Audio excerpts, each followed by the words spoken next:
encore une fois réunis pour notre colloque annuel et je me réjouis de vous voir toujours répondre présent pour cet après-midi d'information et de débat. Vous êtes nombreux, ça fait plaisir. Madame Thur disait qu'effectivement qu'il y avait moins de présents.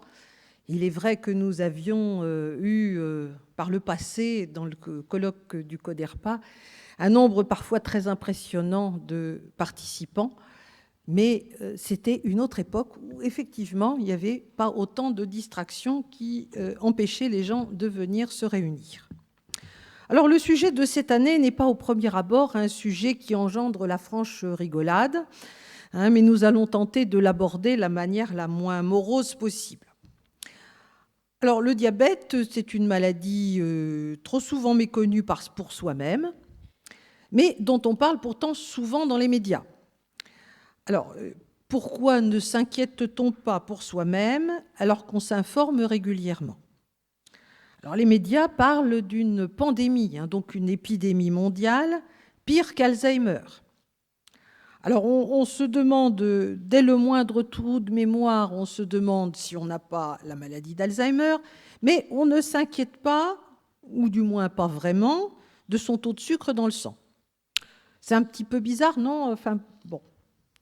Il y a peut-être anguille sous roche psychologique dans ce phénomène. Alors, je crois savoir que le docteur Jonas Agbodjan, diabétologue et gériatre, va nous expliquer tout cela. Alors, le diabète, est-ce que c'est grave, docteur ?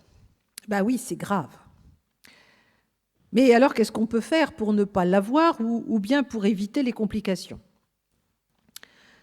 Nous allons tenter de répondre à ces questions à la lumière des recherches les plus récentes sur le sujet. Avec d'abord M. Boudonneau et M. Bellet qui nous parleront de l'activité physique et de ses bienfaits. Alors les bonnes résolutions, ça ne se prend pas que le 1er janvier, ça se prend aussi toute l'année. Et j'espère que nous repartirons de cet après-midi avec l'énergie et l'envie de bouger pour tout le reste de l'année. Alors la télé, les écrans, les pantoufles semblent bien être les meilleurs ennemis de notre santé. Donc vous avez bien fait de bouger jusqu'ici, même si vous êtes venu en voiture, ça fait quand même du bien à la tête. D'autre part, des recherches étonnantes sur notre intestin sont développées ces dernières années. Nous pourrons peut-être en discuter avec le docteur Agbodjan. N'y aurait-il pas de grands changements possibles dans la compréhension de ces maladies métaboliques, comme le diabète, bien sûr, mais aussi l'augmentation du cholestérol et l'obésité ? Et puis peut-être qu'il y a obésité et obésité. Nous parlerons de tout cela. Peut-être que dans ces nouvelles recherches, y a-t-il de nouvelles voies thérapeutiques inattendues. Donc nous allons essayer de faire le point sur ces sujets.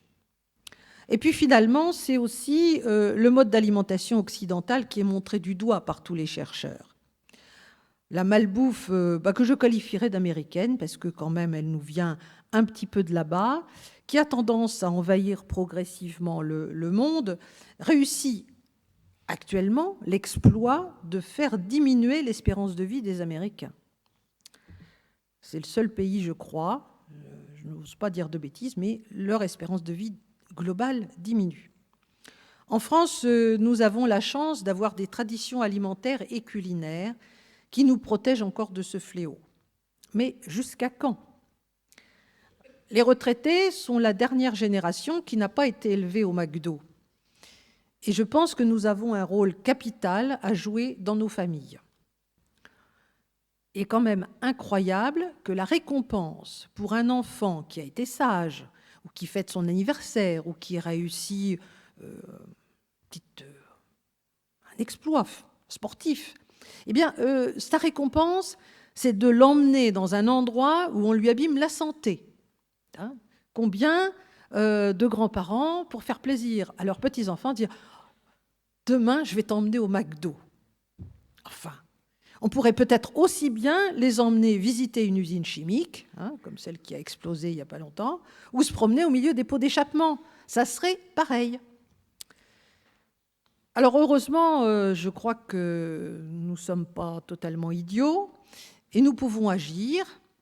Et je pense que messieurs Morange, restaurateurs en semi-retraite, vont nous aider à comprendre comment faire pour que chacun d'entre nous puisse prendre une part d'action dans la lutte contre ces maladies. Je vous souhaite donc à tous un bon après-midi avec lucidité, mais aussi et surtout sans morosité, avec énergie et vitalité. Je vous remercie de votre attention et je passe tout de suite la parole au docteur Jonas Akbodjan, diabétologue et gériatre, que vous connaissez déjà.